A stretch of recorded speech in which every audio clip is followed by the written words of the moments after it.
नमस्कार, KP news 24/7 के bulletin में आप सभी का स्वागत है। मैं पूजा आपके साथ। चलिए सबसे पहले देखते हैं मुख्य समाचार। मनरेगा स्कीम पर चर्चा के लिए विधानसभा का सेशन 2 दिन के लिए बढ़ाया जाएगा। लेजिस्लेटिव पार्टी की मीटिंग में बोले मुख्यमंत्री सिद्धरामैया।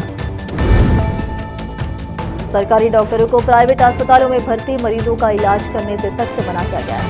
असेंबली में बोले हेल्थ और family welfare minister Dinesh Gundu Rao. 76 lakh रुपए में होगी मंत्री और पूर्व क्रिकेटर अजहरुद्दीन के बंगले की मरम्मत। तंगी से जूझ रही कांग्रेस सरकार ने जारी किया फंड। अजित पवार की मृत्यु दुर्भाग्यपूर्ण होनी चाहिए जांच, बोले शिवसेना यूपीटी नेता Sanjay Raut. Colombia Venezuela border पर प्लेन क्रैश, 15 लोगों की मौत। टेक ऑफ करते ही विमान धुआं।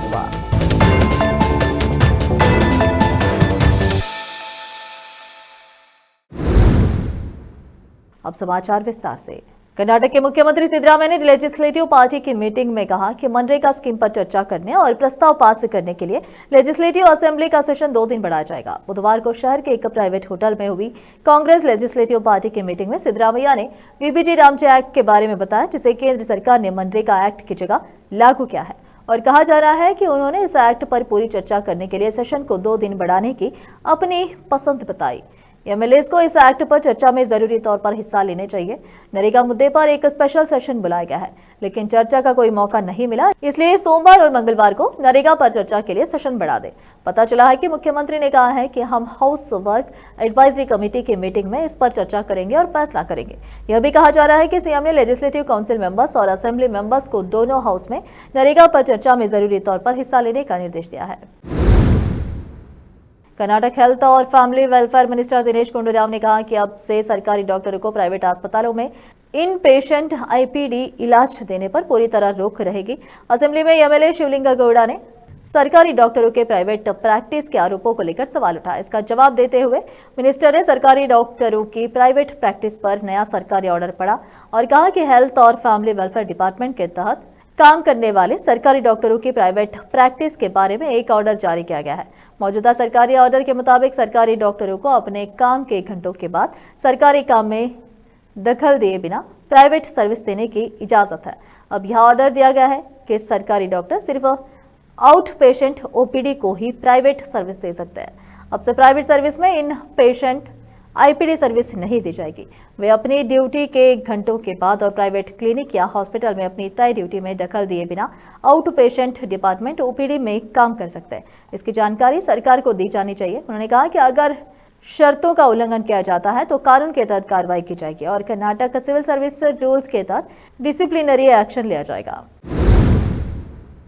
तेलंगाना में पक्ष विपक्ष अक्सर एक दूसरे पर तंज कसते रहते हैं। इसी बीच तेलंगाना सरकार के मंत्री और पूर्व क्रिकेटर अजहरुद्दीन चर्चाओं में आ गए हैं। बंजारा हिल्स के रोड नंबर 12 पर मंत्री के क्वार्टर नंबर 29 में रिपेयर और रिनोवेशन के काम के लिए 76 लाख रुपए मंजूर हुए हैं। यह घर हाल ही में ही पूर्व क्रिकेटर को दिया गया था। इसे लेकर विपक्ष कांग्रेस सरकार पर हमलावर है। रोड साइंड बिल्डिंग्स डिपार्टमेंट के ऑफिशियल ऑर्डर के मुताबिक ये फंड सरकारी रेसिडेंशियल बिल्डिंग्स के लिए कैपिटल आउटले के तहत मंजूर किए गए हैं। जियो से पता चलता है कि इस काम में बड़े पैमाने पर रिपेयर शामिल है, जैसे छत के स्लैब की waterproofing, floor tiling, UPVC window installation, modular kitchen installation, दीवारों की रिपेयर और पेंटिंग और लंबे समय से खाली पड़े क्वार्टर को रहने लायक बनाने के लिए दूसरे रिनोवेशन भी शामिल है। खर्च के बारे में पूछे जाने पर सरकारी सूत्रों ने इस आउटमेंट को सही ठहराया और कहा कि बिल्डिंग लगभग 15 साल से इस्तेमाल नहीं हुई थी और मंत्री को अलॉट होने से पहले ही खराब हो गई थी। हालांकि यह जियो अब पब्लिक डोमेन में है, जिसे राजनीतिक बहस और लोगों की आलोचना शुरू हो गई है, खासकर इसलिए क्योंकि राज्य सरकार ने बार बार वेलफेयर कमिटमेंट्स को पूरा करना, पेंडिंग बिलों को क्लियर करने और जरूरी डेवलपमेंट प्रोजेक्ट्स को फंड करने में पैसे की कमी का हवाला दिया है। पूर्व मुख्यमंत्री चंद्रशेखर राव को एसआईटी अधिकारियों ने फोन टैपिंग मामले में नोटिस जारी किया है। यह नोटिस जुबली हिल्स के नंदी नगर में उनके घर पर दिया गया। नोटिस में कहा गया है कि उनसे शुक्रवार दोपहर 3 बजे पूछताछ की जाएगी। उनके 65 साल की उम्र को देखते हुए एसआईटी ने साफ किया है कि केसीआर को पुलिस स्टेशन आने की जरूरत नहीं है। उन्हें जांच में शामिल होने के लिए हैदराबाद शहर की सीमा के अंदर किसी भी सही जगह की जानकारी देने के लिए कहा गया है। उनसे वही पूछताछ की जाएगी। एसआईटी ने हाल ही में इस मामले में पूर्व मंत्री हरीश राव, केटी रामाराव और पूर्व एमपी संतोष राव से भी पूछताछ की थी। अब फिलहाल एक छोटा सा ब्रेक।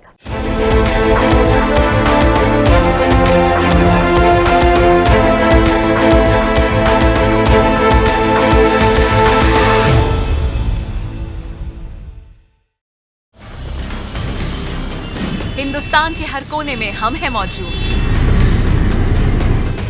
24 घंटे हालात पर गहरी नजर, खबरों से जुड़े चुपते सवालात और आपको दिखाता है धार्मिक, सामाजिक, राजनीतिक, लोकल और इंटरनेशनल न्यूज की सबसे बेहतर कवरेज, जो आपको रखती है हर पल बाखबर। देश और दुनिया भर की खबर के लिए देखते रहें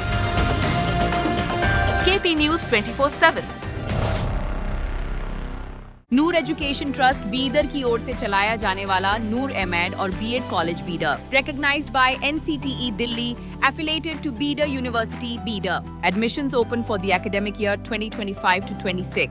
विशेषज्ञ और सक्षम शिक्षकों द्वारा शिक्षा प्राप्त करने के लिए नूर एमएड और बीएड कॉलेज बीदर में दाखिला लें और शांत वातावरण में उच्च स्तरीय शिक्षा प्राप्त करें।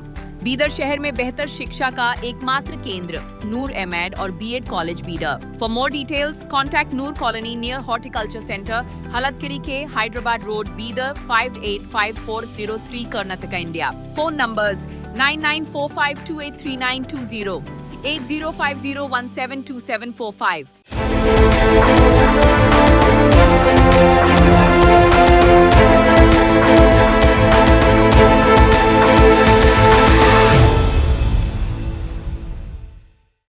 ब्रेक के बाद आप सभी का स्वागत है। आइए देखते देश के नए समाचार।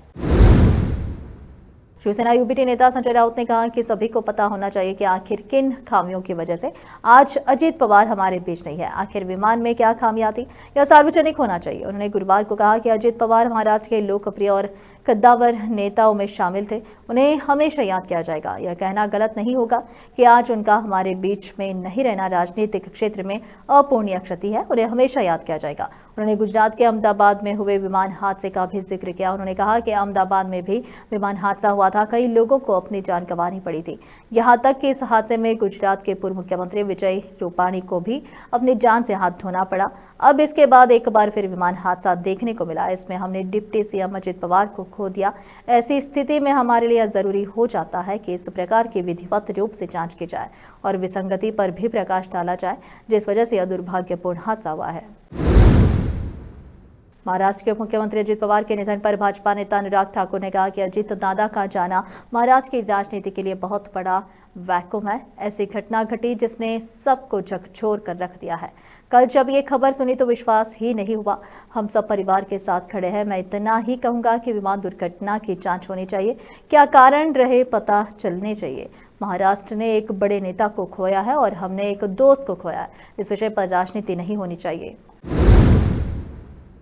कांग्रेस अध्यक्ष मल्लिकार्जुन खड़गे और लोकसभा में नेता विपक्ष राहुल गांधी से मिलने के बाद शशि थरूर ने बड़ा बयान दिया है। तिरुवनंतपुरम से कांग्रेस सांसद थरूर ने कहा कि दोनों नेताओं के साथ अच्छी और सकारात्मक चर्चा हुई। उन्होंने कहा कि मैं सीएम कैंडिडेट नहीं हूं और पहले से ही सांसद हूं। गौरतलब है कि कांग्रेस की पिछली कई बैठकों से थरूर गायब रहे थे। कई मौकों पर उन्होंने पार्टी लाइन से अलग जाकर बयान दिया था। माना जा रहा था कि थरूर पार्टी हाईकमान के रवैये से नाराज थे, लेकिन आज राहुल और खड़गे से मुलाकात के बाद थरूर की बॉडी लैंग्वेज बदली नजर आ रही थी। उन्होंने कहा कि सब कुछ ठीक है, हम साथ आगे बढ़ रहे हैं। कांग्रेस नेता शशि थरूर ने मंगलवार को संसद भवन में राहुल गांधी और मल्लिकार्जुन खड़गे से मुलाकात की। करीब 90 मिनट चली इस बैठक को पार्टी के भीतर पिछले कुछ समय से चल रहे असहज माहौल को शांत करने की कोशिश के रूप में देखा जा रहा है। थरूर हाल ही के महीनों में कई अहम बैठकों से अनुपस्थित रहे, जिससे उनके और पार्टी नेतृत्व के बीच दूरी की खबरें लगातार चर्चा में थी। हालिया रिपोर्टों के मुताबिक थरूर ने कई बार महसूस किया कि उन्हें पार्टी आयोजनों में वह प्रमुख भूमिका नहीं दी जा रही जिसकी वे अपेक्षा रखते हैं। खासकर कोच्चि के महापंचायत कार्यक्रम में राहुल गांधी द्वारा उनका नाम न लेने उनकी नाराजगी का प्रमुख कारण माना गया था। इसके बाद उन्होंने दिल्ली और केरल की कई रणनीतिक बैठकों से दूरी बनाए रखी। पास्तापुर नागारा रवि ने इंडिपेंडेंट कैंडिडेट के तौर पर अपना नॉमिनेशन फाइल किया। उन्होंने गुरुवार को संगारेड्डी जिले के सईराबाद में लोकल बॉडी इलेक्शन के अवसर पर पास्तापुर ओल्ड विलेज वार्ड नंबर 3 से ढोल बाजे के साथ रैली में मार्च करते हुए अपना नॉमिनेशन पेपर फाइल किया। नॉमिनेशन फाइल करने के बाद रवि ने मीडिया से बात करते हुए कहा कि मैं एक इंडिपेंडेंट कैंडिडेट के तौर पर अपना नॉमिनेशन पेपर फाइल कर रहा हूं, इसलिए बास्तापुर के वोटर्स कृपा करके अपना कीमती वोट दें और मुझे आपकी सेवा करने का अवसर दें। जहीराबाद से मोहम्मद नेमतुल्लाह की रिपोर्ट। देश विदेश और स्थानीय समाचारों के लिए चैनल को लाइक, शेयर और सब्सक्राइब करना ना भूलें। నా పేరు రవి. మరి మున్సిపాలిటీలో పస్తా ప్రోగ్రాం విలీనమైంది 3వ వారం. దాని నుంచి నేను నిలబడ్డా కాబట్టి పార్టీలకు అతీతంగా నాకు నిలబడమని చెప్పారు మా కార్యకర్తలు, అన్నదమ్ములు, చెల్లెళ్ళు. కాబట్టి నాకు భారీ మెజారిటీతో గెలిపిస్తే ఎప్పటికి సేవకునిగా వాళ్ళకి పనిచేస్తాను. నేను ఎక్కడ ఉన్న ఊళ్ళని ఉన్నాను కాబట్టి నాది ఒక్క కోరిక అంతే. ఇంకొకటి వేరే అదంతేం లేదు. నేను 24 గంటలు సేవనే చేస్తాను వాళ్ళకు. అభివృద్ధి రోడ్లు కానీ శీశులు అద్దమ్మ రాత్రి ఫోన్ చేసి నేను వెళ్ళి వాళ్ళకి పనిచేయాలనే సత్వతోటే నేను ఈ ఎలక్షన్లో నిలబడ్డా. చాలా అమూల్యమైన ఓటు నాకు కేసు గెలిపిస్తే వాళ్ళకి మంచి సేవ చేసుకుంటానని ధన్యవాదాలు తెలియజేస్తాను. दिल्ली में मौसम और प्रदूषण का हाल दिखाया गया है। हाल ही में दिल्ली की एयर क्वालिफायर फिर से खराब श्रेणी में पहुंच गई है। सिर्फ प्रदूषण ही नहीं, दिल्ली में ठंड भी पटाखों की है। सुबह और रात के तापमान में गिरावट दर्ज की जा रही है, जिस वजह से पिछले कुछ दिनों में मौसम की स्थिति और धूप की कमी से वायु गुणवत्ता सूचकांक AQI खराब श्रेणी में आ गया है। गुजरात के भरूच में देर रात जिला पंचायत की कार्रवाई के दौरान बुलडोजर चलाया गया। इसमें एक्शन डेवलपमेंट और आम लोगों की सुविधाओं पर ध्यान दिया गया है। भरूच जिला पंचायत के अनुसार इन स्थानों पर भविष्य में VIPV रेस्ट हाउस और एक कॉम्प्लेक्स का निर्माण किया जाएगा। कार्रवाई के दौरान 2 मस्जिदों पर भी बुलडोजर चलाया गया, जिस पर सवाल उठाया गया। हालांकि जिला पंचायत का कहना है कि यह कदम किसी भी धर्म या समुदाय को बढ़ावा देने के लिए नहीं उठाया गया है, बल्कि पूरी तरह से विकास कार्य चलाया गया है। अधिकारियों के मुताबिक संबंधित लोगों को पहले ही नोटिस दिए गए थे, लेकिन समय पर गड़बड़ी नहीं हटाई गई, जिसके बाद यह कार्रवाई की गई। कोलंबिया और वेनेजुएला की सीमा से सटे नॉर्टे डे सेंटेंडर प्रांत में बुधवार को सैटिना एयरलाइन का एक व्यावसायिक विमान क्रैश हो गया, जिसमें सवार सभी 15 लोगों की मौत हो गई। दुर्घटना टेक ऑफ के कुछ ही मिनटों बाद हुई, जब विमान कुकुटा से उड़ान भरने के बाद ओकाना जा रहा था। सरकारी और एयरलाइन अधिकारियों ने पुष्टि की है कि दुर्घटनाग्रस्त विमान बीच क्राफ्ट 1900D था, जिसमें 13 यात्री और 2 क्रू मेंबर सवार थे। मरने वालों में देश के एक मौजूदा सांसद भी है। यह विमान कोलंबिया के नाटे डी साइटेंडर इलाके के कुकुटा शहर से उड़ा था और दोपहर में ओकाना पहुंचना था, लेकिन लैंडिंग से कुछ ही समय पहले विमान का एयर ट्रैफिक कंट्रोल से अचानक संपर्क टूट गया। काफी देर तक संपर्क न होने पर प्रशासन ने तुरंत खोज अभियान शुरू किया। बाद में जब विमान का मलबा मिला तो अधिकारियों ने बताया कि विमान में सवार सभी लोगों की मौत हो चुकी है। विमान में कुल 13 यात्री और 2 क्रू मेंबर थे। यह उड़ान सतेना फ्लाइट 8895 के नाम से जानी जा रही थी। इस दर्दनाक हादसे में कोलंबिया के चैम्बर ऑफ डेप्यूटीज के सदस्य डियोजेनस विटेरो और चुनावी उम्मीदवार कार्लोस साल्सेडो की भी मौत हो गई। दोनों अपने अपने राजनीतिक दलों की टीम के साथ यात्रा कर रहे थे। घटना की खबर मिलते ही राजनीतिक गलियारों में शोक फैल गया। स्थानीय विधायक विल्मर कैरिलो ने इसे बेहद दुखद हादसा बताया और लोगों से संयम बनाए रखने की अपील की। उन्होंने कहा कि शुरुआती राहत और बचाव कार्य अब शव को निकालने और उनकी पहचान करने के काम में बदल चुका है। आखिर में फिर एक बार देखते हैं मुख्य समाचार।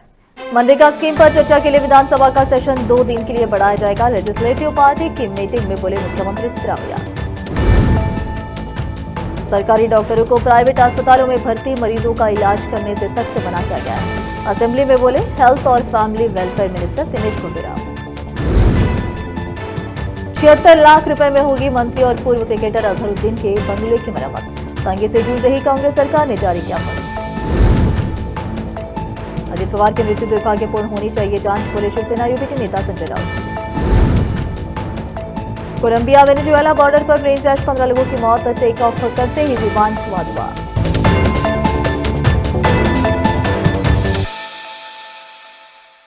केपी न्यूज के इस बुलेटिन में इस वक्त के लिए इतना ही। देश विदेश और स्थानीय समाचारों के लिए देखते रहिए आपका अपना चैनल केपी न्यूज 24/7। अधिक जानकारी के लिए चैनल को लाइक, शेयर और सब्सक्राइब करना ना भूलें। धन्यवाद।